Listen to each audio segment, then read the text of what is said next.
Hey everybody, it's Double RPG here, and welcome back to another episode of Double RPG Let's Play with Golden Sun on the Game Boy Advance. In today's episode, we are going to the town of Calais to let the leaders there know about Master Havent's disappearance, why he is being kidnapped in Loompa, and you shall see why and what is all going on.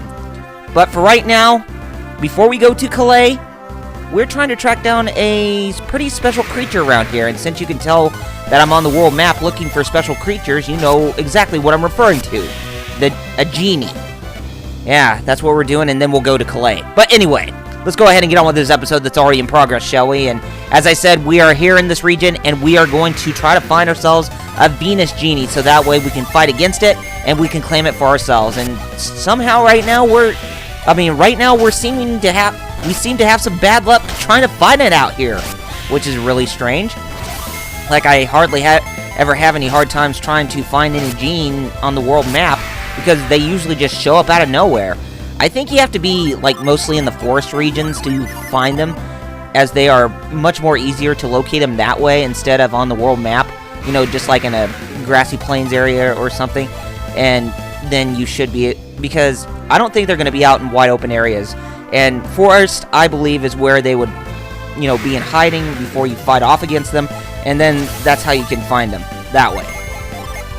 And finally we found it, and we are going to play around with it and claim it for ourselves. So how's everybody doing today? Hope you all had a pretty strong stance against Sopa and Peepa yesterday.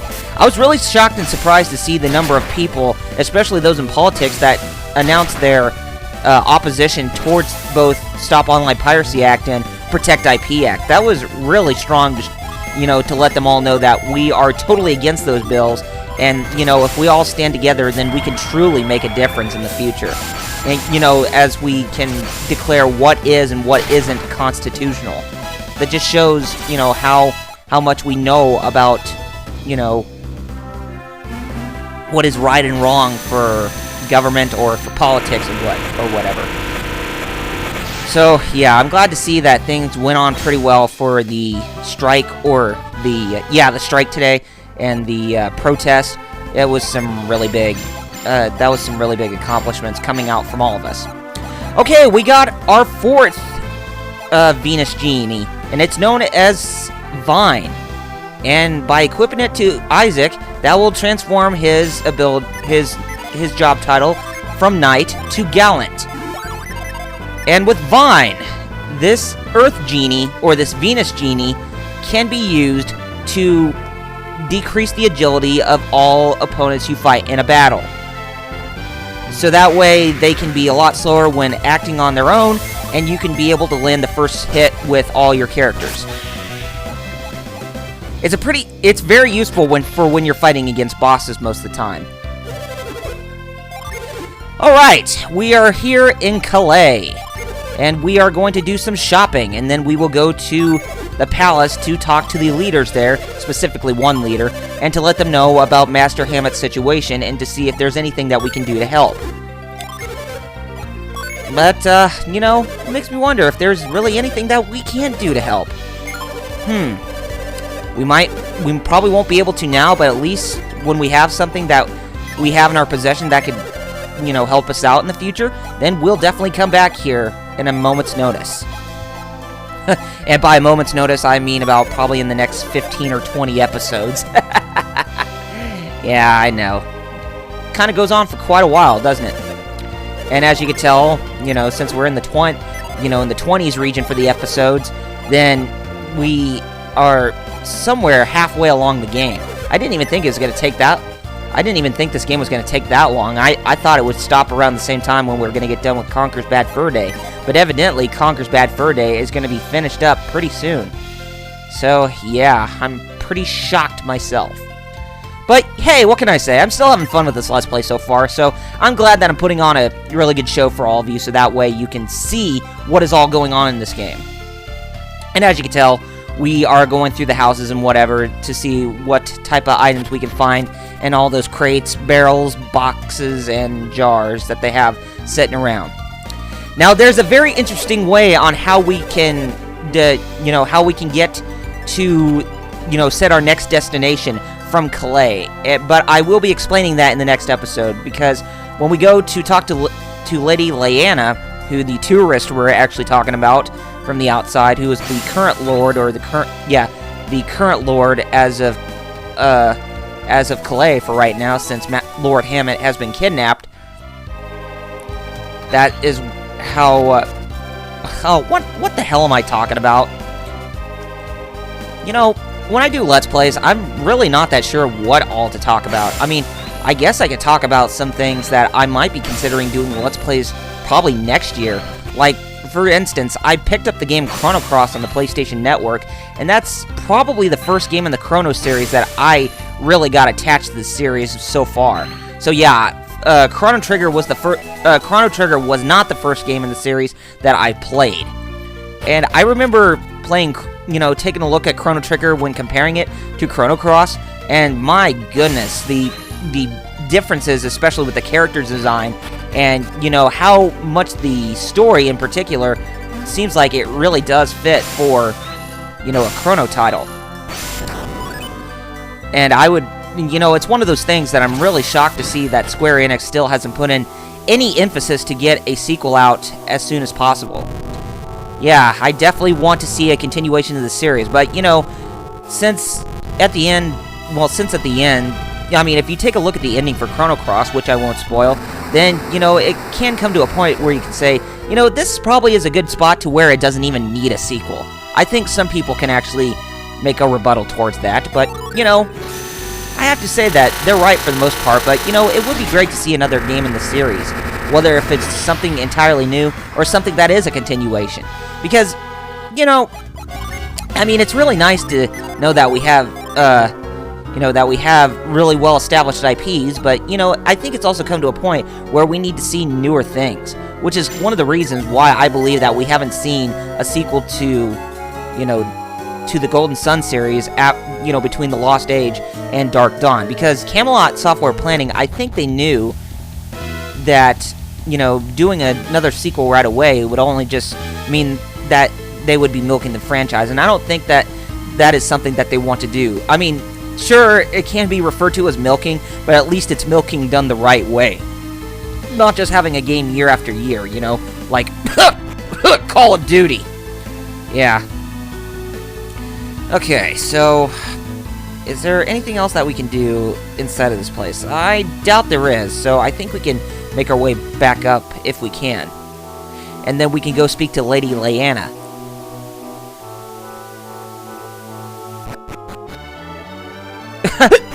Oh, excuse me. Got the hiccups for some reason. I think it's because I ate some of the Pizza Hut's Tuscany pasta along with some breadsticks. Some really good stuff too. I mean, if you guys eat Pizza Hut and if you have some of those other types of meals aside from pizza, like the Tuscany Tuesday, with the Tuscany pastas and all, especially the creamy chicken Alfredo, good stuff. Okay, I think we're now... Nope, we still need to come to the armor shop. And good timing, too, so that way we can upgrade ourselves to something new. Now, for Isaac, I'm not sure whether or not if I want to give away the Elven shirt quite yet. I mean, I know... Well... Oh, okay. So Isaac can't even carry any more items with him, so we're gonna have to sell some stuff. I know I don't want to, but I don't have a choice. And why didn't we get rid of that sword to begin with? Oh, I don't know. Can we get rid of the Psy Crystal too? Yeah, let's do it. Get rid of the sword. For evidently some odd reason, or for some odd reason, we did not get rid of that blade. But okay, we get ourselves a new piece of armor for Isaac and Garrett, which is called Chainmail. It's pretty self-explanatory for most RPGs back in the day, so I don't think I need to go on any further than that. Then we got a Jerkin. So it's a type of body armor for the mage characters.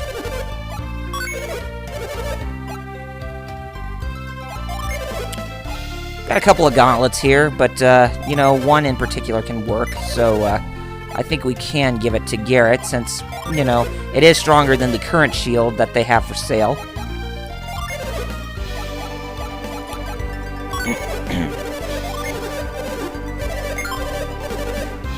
You know, one of the things I actually wanted to talk about within Chrono Cross is, I think, you know, the whole story within Chrono Cross, I think, well, especially the relationship between the main protagonist Surge and the primary protagonist Lynx, is that sometime during the game, I mean, I think about 25 or 30% in the game when you have to fight off against him at the place where Surge was dreaming at the beginning, is that the point within when you're inside that place, there's this ritual that goes on where both Surge and Link's spirits actually swap different bodies, where Surge's spirit actually ends up in Link's, and Link's spirit ends up in Surge's body because of reasons you don't know why until you get near the end of the game. And you know, it's one of those few things that I've actually kind of noticed with most RPGs these days is I really haven't seen that type of haven't even seen that type of story element take place where the body of the main protagonist and the body of an antagonist or a primary antagonist or a main antagonist has took effect and it had a really big impact into the whole story in general. I mean, I think that's something that a lot of people would like to see. I mean, I for one would like to see that happen in the Tales series because, you know, as much as I love that series, I got to admit that sometimes the themes in the game, you know, with like friendship and all that, it's fine that they do stuff like that, but, you know, at the same time, it can feel a little bit redundant of a theme. And it's like, okay, would you try something else that's entirely different? And when you take a look at, you know, Chrono Cross's story, it's like, wow, they did some, you know, everything that's happening in this story, it's very simple, but it's expanded itself into something really big in the long run. I mean, I would like to see that for, you know, like I said, I like to see that for any type of JRPG in the future, or not just a JRPG, but for something else in general. I mean, how about for a hack and slash game? You know, how about a main hero takes control of the body, or his spirit is in the body of another individual? Like, say, for instance, Dante from Devil May Cry.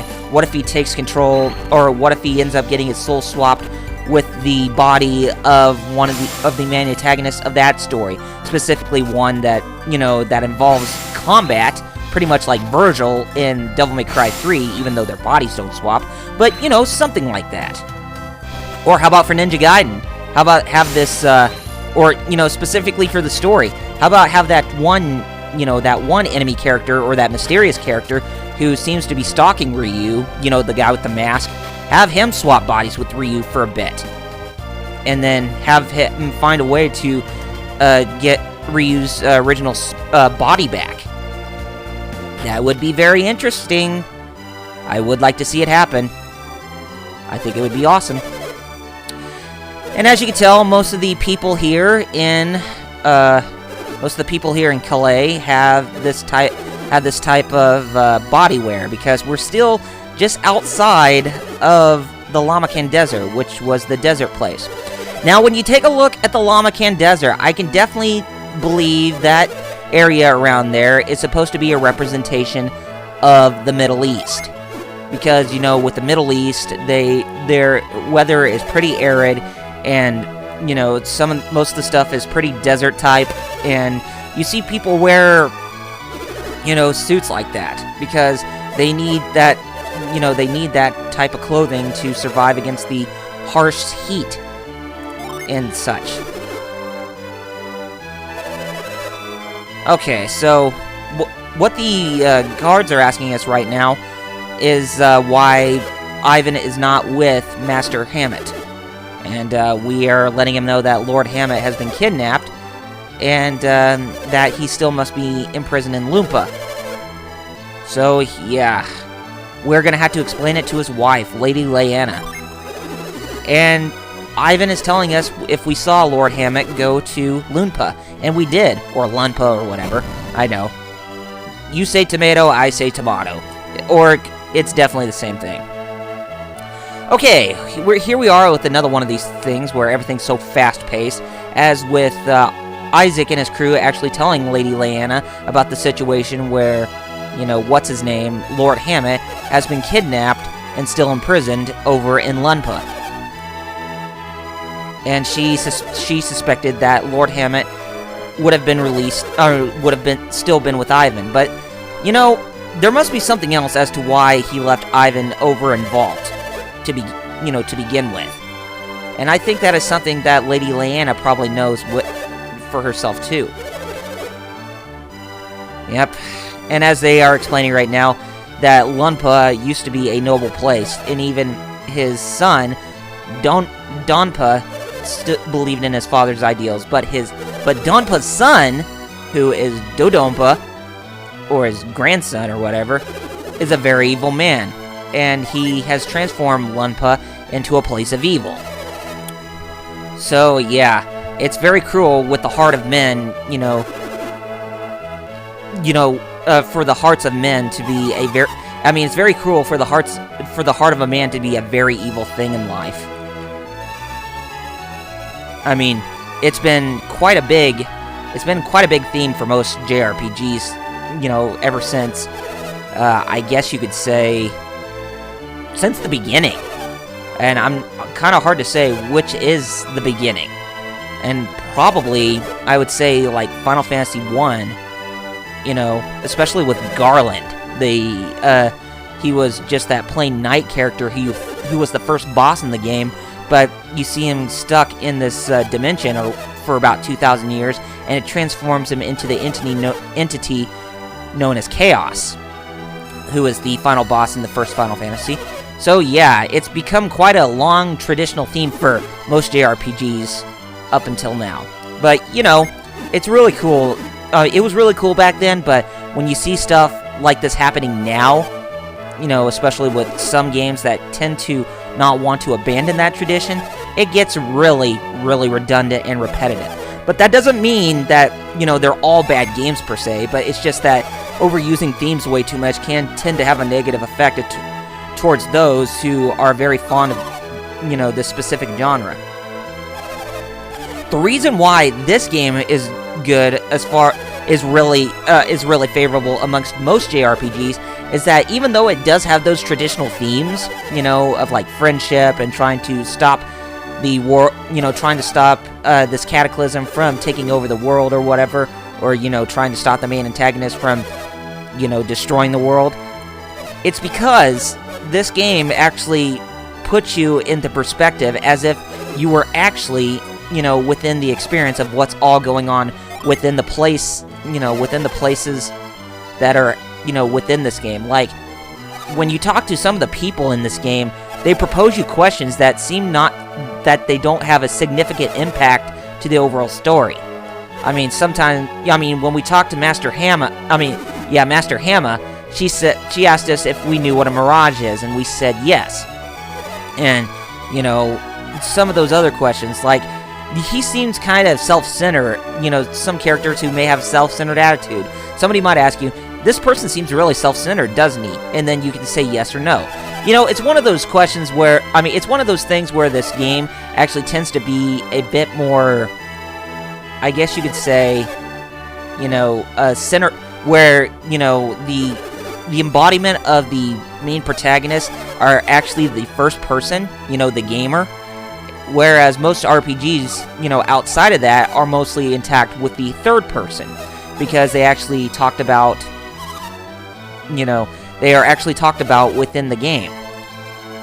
But, even though some of the characters or the main protagonists are actually talked about in this game, it actually, with all those questions that take place, it makes you actually feel that, those questions are being directed towards you most of the time.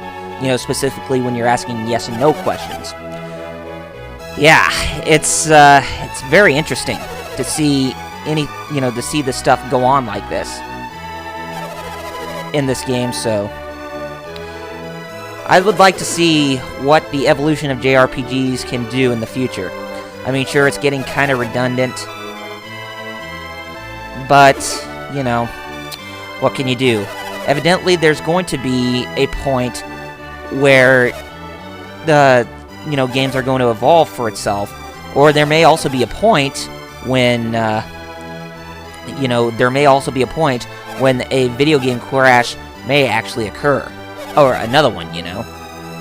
Because, you know, it kind of seems like we're getting to that point where, you know, the type of gameplay, you know, specifically with the themes, the ideas about, you know, the gameplay, the stories, the game design, and all that stuff, it's actually getting kind of repetitive.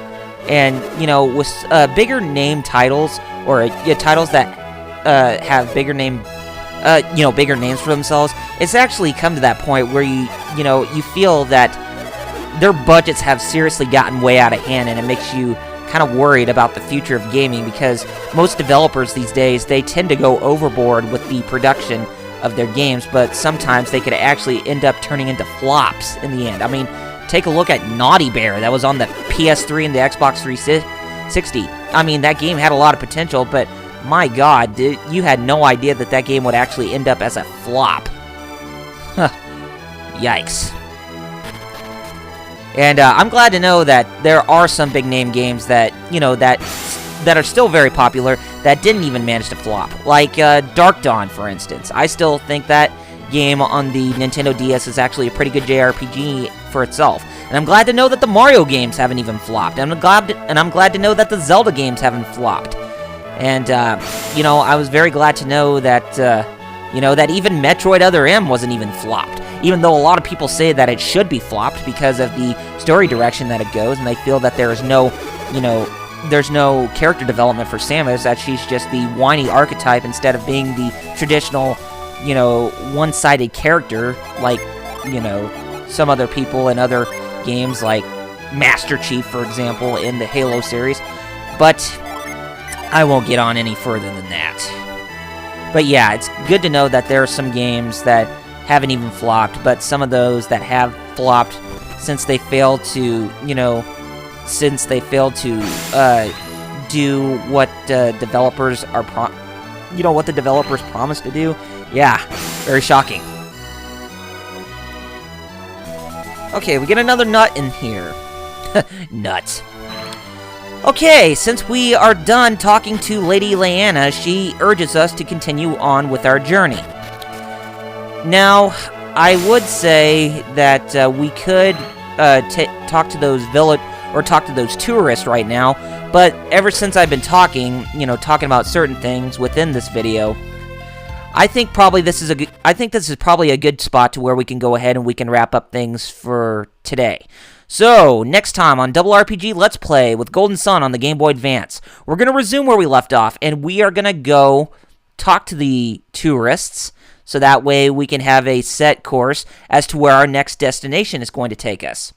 But we will also be backtracking to Vault, because there is that one Venus Genie that we missed out on, that we left out the first time. But now, since we have Reveal with us, we can actually use its ability to try and find the Venus Genie within that place and claim it for ourselves. Since everybody has their fourth genie at this point right now. Okay, guys, if you have not done so already, be sure to follow me on Facebook and Twitter with the links in the description, as well as the Facebook fan page for Double RPGs reviews as well. And if you like what you've seen, then be sure to rate this video, subscribe to my channel, and leave comments below to let me know what you guys thought of this episode. Alright, gamers, take care of yourselves, and I shall see you tomorrow for another episode of Double RPG Let's Play with Golden Sun on the Game Boy Advance. This is Double RPG signing off, and I'll see you guys then. Thank you all for watching.